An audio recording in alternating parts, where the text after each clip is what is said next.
5 अगस्त को होगा राम मंदिर का भूमि पूजन। सूत्रों के हवाले से खबर, कार्यक्रम में शामिल होने अयोध्या आएंगे प्रधानमंत्री। सुबह 8 बजे शुरू होगा भूमि पूजन का कार्यक्रम। अयोध्या में मंदिर निर्माण शुरू करने को लेकर शिया धर्मगुरु मौलाना यासूब अब्बास ने किया विरोध। कहा, प्रधानमंत्री को वहां नहीं जाना चाहिए, अगर वहां भूमि पूजन होगा तो मजमा लगेगा। लखनऊ में बढ़ते कोरोना संक्रमण पर सीएम योगी सख्त, आला अधिकारियों से रिपोर्ट तलब। शाम 7 बजे सीएम योगी लेंगे बैठक। बढ़ते कोरोना संक्रमण को देखते हुए राजधानी लखनऊ के 4 इलाकों में कल से कंप्लीट लॉकडाउन। सरोजनी नगर, गाजीपुर, इंदिरा नगर और आशियाना इलाके में 24 जुलाई रात 10 बजे तक सभी गतिविधियों पर रोक। महाराजगंज में इंडो नेपाल बॉर्डर से रोमानिया के नागरिक समेत 4 गिरफ्तार। अवैध तरीके से बॉर्डर पार करने की कोशिश में एसएसबी ने दबोचा। बरेली के कोविड हॉस्पिटल में भरा बारिश का पानी, वीडियो वायरल होने के बाद अखिलेश यादव का तंज। लिखा, यह है क्वारंटीन सेंटर का हाल, पानी नहीं झरना बह रहा है लगातार।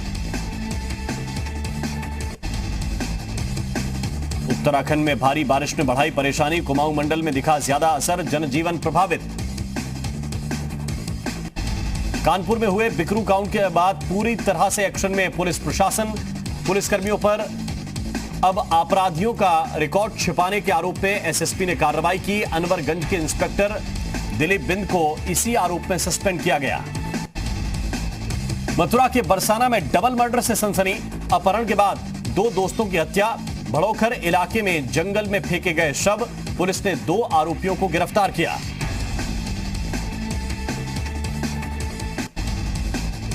ललितपुर में आपसी विवाद के बाद दंपत्ति ने खुद को आग लगाई। अस्पताल ले जाते हुए महिला की मौत हो गई, पति की हालत गंभीर। आजादपुरा मोहल्ले की घटना। आगरा के नोडल अधिकारी डीजी जेल आनंद कुमार ने एतमादपुर थाने का निरीक्षण किया। अपराधियों हिस्ट्री शीटर को लेकर पुलिस की कार्रवाई का जायजा लिया। गोरखपुर के टॉप अपराधियों में शामिल विनोद उपाध्याय गिरफ्तार। शाहपुर इलाके में एक ठेकेदार के घर पर फायरिंग करने के मामले में वांछित चल रहा था आरोपी। पीलीभीत में हाजी शाहजी मोहम्मद शेर मियां का 117वां सालाना उर्स। दरगाह के सज्जादा नशीन मुन्ने मियां शेरी ने लोगों से घर पर रहकर ही उर्स मनाने की अपील की। लखीमपुर खीरी में वाहन चोर गिरोह के 2 आरोपी सदस्य गिरफ्तार। चोरी की 10 बाइक, 2 अवैध असलहे बरामद। निघासन इलाके का मामला। रामपुर के मिलक थाना इलाके में युवक ग्राम प्रधान को गोली मारकर फरार। ग्राम प्रधान को गंभीर हालत में अस्पताल में भर्ती कराया गया। पुलिस मामले की जांच में जुटी। लखनऊ में कोरोना के बढ़ते मामलों के मद्देनजर विशेष सैनिटाइजिंग अभियान चलाया गया। हजरतगंज अटल चौराहा इलाके में किया जा रहा है sanitization. All India bank employees association ने 2426 लेनदारों की सूची जारी की, जिन्होंने जानबूझकर अपने बैंक लोन पर 14.7 खरब रुपए से ज्यादा का डिफॉल्ट किया है। देश के टॉप 10 डिफॉल्टर में रोटोमैक कंपनी के मालिक विक्रम कोठारी का नाम भी शामिल। पिथौरागढ़ जिले के मुनस्यारी में बारिश ने तबाही मचाई। भारी बारिश के चलते नदी नाले उफान पर आ गए और मुनस्यारी तहसील के धापा, रांथी, सेला, सुरिधार, बुंगा और घोरपट्टा सहित करीब 25 गांव के लोगों के आगे बड़ी मुसीबत खड़ी हो गई।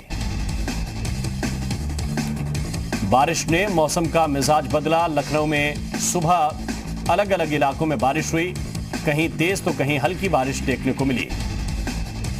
ग्रेटर नोएडा के दादरी थाने के कोट गांव की पुलिस चौकी मामूली बारिश में ही तालाब बन गई। पुलिसकर्मी चौकी के अंदर भरे पानी को बाल्टी से निकालते नजर आए।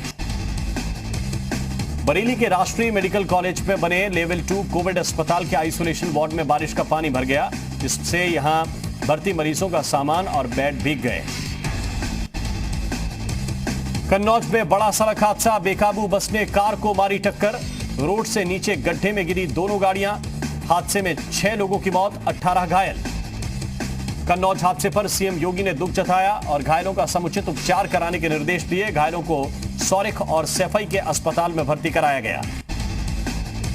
फतेहपुर में ट्रक से टकराई तेज रफ्तार रोडवेज बस। हादसे में बस में सवार 5 लोग गंभीर रूप से घायल। घायलों को जिला अस्पताल में भर्ती कराया गया। थरियाव गांव के पास NH2 पर हुआ हादसा। संभल में गंगा स्नान करने गए पति पत्नी गंगा में डूबे। तट पर मौजूद लोगों ने महिला को बचाया। पति तेज बहाव के चलते लापता, गोताखोर शख्स की तलाश में जुटे। गोंडा के बरुआचक रेलवे स्टेशन के पास मालगाड़ी से टकराया नील गायों का झुंड। पटरी से उतरी मालगाड़ी की बोगी, रेल यातायात बाधित। गोरखपुर से गोंडा की तरफ जा रही थी मालगाड़ी।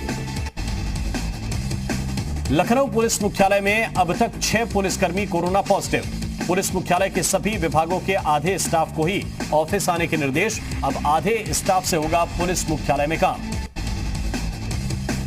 लखनऊ के चिन्हट में मिला महिला का शव। कई दिन पुराना बताया जा रहा है शव। मामले की जांच में जुटी पुलिस। फैजाबाद रोड स्थित अवध एकेडमी कॉलेज के पास का मामला। सोनभद्र में नशा तस्करी करने वालों का भंडाफोड़। पुलिस ने तस्करी के आरोप में 2 लोगों को किया गिरफ्तार। 500 ग्राम हेरोइन और तमंचा बरामद। बागपत के थाना सिंघावली अहीर पुलिस और बदमाशों के बीच मुठभेड़। 2 बदमाश गिरफ्तार, साथी फरार। बदमाशों के पास से 40,000 रुपए, बाइक, तमंचे और कारतूस बरामद। भगवान भोलेनाथ का पवित्र पर्व सावन शिवरात्रि आज। सावन के महीने में भक्त सोमवार व्रत के साथ साथ सावन की शिवरात्रि का भी व्रत रखते हैं। माना जाता है कि शिवरात्रि के दिन भक्तों की मनोकामनाएं पूर्ण होती हैं। शिवरात्रि पर श्रद्धालुओं ने देहरादून के टपकेश्वर महादेव मंदिर में भोलेनाथ का जलाभिषेक किया। इस दौरान श्रद्धालुओं की तादाद यहां भी कम नजर आई। मंदिर के महंत ने लोगों से सोशल डिस्टेंसिंग का पालन करने की अपील की। भक्तों की आस्था को देखते हुए बुलंदशहर के श्री द्वादश महालिंगेश्वर सिद्ध महापीठ में जलाभिषेक की खास व्यवस्था की गई। भक्तों ने सेंसर मशीन के जरिए दूर से ही जलाभिषेक किया। सावन में पड़ने वाली शिवरात्रि की वाराणसी में जो धूम दिखती थी उसे कोरोना काल ने फीका कर दिया। श्रद्धालुओं से भरे रहने वाली काशी में श्रद्धालु नदारद दिखे। कम ही श्रद्धालु मंदिर आए। लोगों ने घरों में ही पूजा अर्चना की।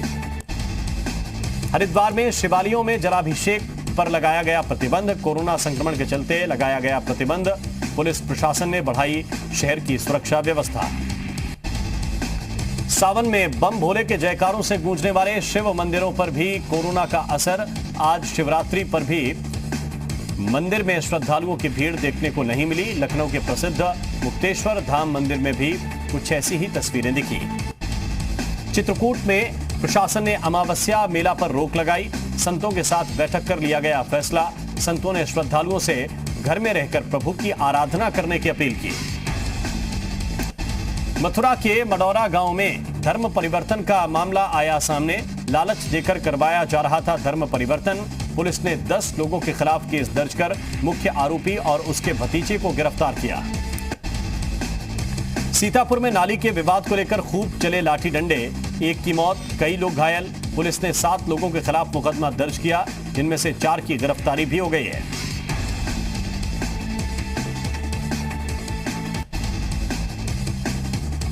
शिखर अग्रवाल के साथ फोटो वायरल होने पर बीजेपी जिलाध्यक्ष की सफाई। कहा, विवाद में आई संस्था से कोई लेना देना नहीं।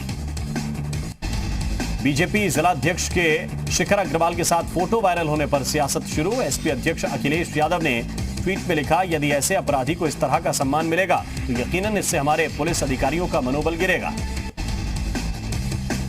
उत्तराखंड में खराब मौसम की वजह से बीजेपी ने बदले कार्यक्रम। बीजेपी के तीनों महामंत्रियों के कार्यक्रम बदले गए। बारिश और रास्ते बंद होने की वजह से कार्यक्रम रोके गए। उत्तराखंड में सेब की इस बार अच्छी पैदावार। सेब को बाजारों तक लाने के लिए सरकार ने 3 लाख पेटियों का इंतजाम किया। काशीपुर में राजकीय चिकित्सालय में शासन ने सरकारी एम्बुलेंस उपलब्ध कराई। अब मुरादाबाद, दिल्ली, हल्द्वानी रेफर किए जाने वाले गरीब मरीजों को ले जाने में आसानी होगी। ऊधम सिंह नगर के सितारगंज में सिडकुल चोरगलिया रोड पर वन विभाग की टीम ने की छापेमारी। एक जलोनी लकड़ी से भरी ट्रैक्टर ट्रॉली को पकड़ा गया। मामले की जांच में जुटा वन विभाग। उत्तराखंड में जिला सहकारी बैंक इस फाइनेंशियल ईयर में 70 ब्रांच खोलने जा रहा है। राज्य में हाल में आए प्रवासियों को ध्यान में रखते हुए यह फैसला लिया गया है। नैनीताल में एक घर में गुलदार के घुसने से पूरे क्षेत्र में दहशत का माहौल। घर में घुसकर गुलदार ने कुत्ते को बनाया अपना शिकार। वन विभाग की टीम जांच में जुटी, वीडियो वायरल। उत्तराखंड में वीकेंड लॉकडाउन का आज दूसरा दिन। DG law and order Ashok Kumar ने अधिकारियों को सतर्क रहने के निर्देश दिए। आम लोगों से लॉकडाउन के नियमों का पालन करने की अपील की। देहरादून में साप्ताहिक लॉकडाउन के दौरान बड़े पैमाने पर नगर निगम ने सैनिटाइजर का छिड़काव करवाया। शहर के प्रमुख चौराहों पर पुलिस और नगर निगम के अधिकारियों ने सैनिटाइजर का छिड़काव कराया। हल्द्वानी में कुमाऊं संभाग के बीजेपी कार्यालय को 15 दिन के लिए बंद कर दिया गया। कल बीजेपी के प्रदेश प्रवक्ता और नैनीताल जिले के जिला अध्यक्ष की रिपोर्ट कोरोना पॉजिटिव आई थी, जिसके बाद बीजेपी प्रदेश अध्यक्ष बंशीधर भगत ने कार्यालय को 15 दिन के लिए बंद करने के निर्देश दिए। उत्तराखंड में कोरोना के बढ़ते संक्रमण पर विधानसभा अध्यक्ष प्रेमचंद्र अग्रवाल ने चिंता जाहिर की और लोगों को नसीहत दी कि लोगों को सरकार के नियमों का पालन करना चाहिए। विधानसभा अध्यक्ष ने कहा कि कोरोना का संक्रमण आम लोगों के सहयोग से ही कम किया जा सकता है। उत्तराखंड सरकार ने डेंगू के खिलाफ एक अभियान की शुरुआत की है। हर रविवार 15 मिनट डेंगू पर बार नाम के इस अभियान की शुरुआत सीएम त्रिवेंद्र सिंह रावत ने अपने आवास पर साफ सफाई के साथ की। सीएम ने आम जनता से अभियान से जुड़ने की अपील की। ऊधम सिंह नगर का खटीमा क्षेत्र कंटेनमेंट जोन में तब्दील। 2 दिन में 11 पटवारियों समेत 25 लोगों के कोरोना पॉजिटिव आने के बाद क्षेत्र को कंटेनमेंट जोन घोषित किया गया। सैनिटाइजेशन का काम जारी। उत्तराखंड में 2022 में होने वाले विधानसभा चुनाव को लेकर बीजेपी अभी से कमर कसने लगी है। वर्चुअल रैली की तर्ज पर बीजेपी प्रदेश में कार्यक्रम की तैयारी में है। इसी को लेकर बीजेपी 20 जुलाई से समीक्षा बैठक करने जा रही है। 25 जुलाई तक कार्यक्रम चलेगा। ट्विटर पर पीएम मोदी के फॉलोअर्स की संख्या बढ़कर हुई 6 करोड़। केवल 2354 लोगों को फॉलो करते हैं पीएम मोदी। ओबामा और ट्रंप के बाद तीसरे नंबर पर फॉलोअर्स। असम में बाढ़ से हालात खराब। अब तक 107 लोगों की मौत।